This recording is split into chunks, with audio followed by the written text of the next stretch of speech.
General Motors has its day of reckoning. CEO Mary Barra releases a more than 300-page report, which can only be called scathing, as it details the failures of GM to identify a faulty ignition switch tied to at least 13 deaths. Our Mara McDonald joins us live at GM headquarters tonight. Mara, one thing the report makes clear is this switch was such a nightmare, even the engineers nicknamed it the switch from hell. They sure did, Carmen. And to put this into some sort of context for everybody, the portion of this switch that is an issue is truly only about as large as my index fingernail. Something that small is responsible for a $35 million fine from the feds and probably will be the result of, or will cause GM to have to pay out $2 billion, and that's with a B, dollars in claims.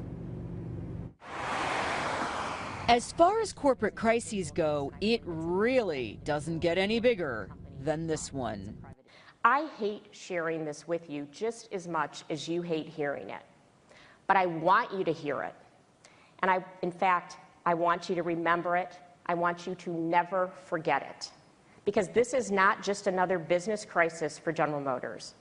We aren't simply going to fix this and move on. We are going to fix the failures in our system that I promise. In fact, many are already fixed.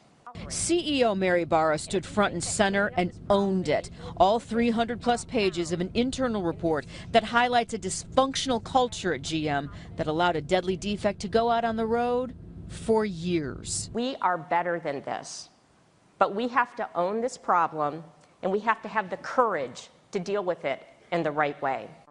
Barra's already fired 15 and disciplined 5 and has sent her team to root out any other potential problems, no matter how small, and issue recalls. It's pretty clear she wants to fix the mess now and get it over with, so the company isn't haunted by engineering issues that would be the equivalent of death by 1,000 paper cuts. Now it's time to change the culture and prepare to pay out probably more than $2 billion to settle all those claims.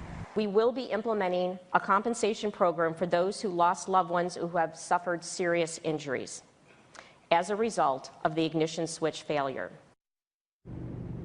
Back here alive, interesting to note that the release of this scathing internal report does not seem to be harming GM's stock price. So far, Carmen, it's up in after-hours trading. We're live downtown tonight at General Motors World Headquarters.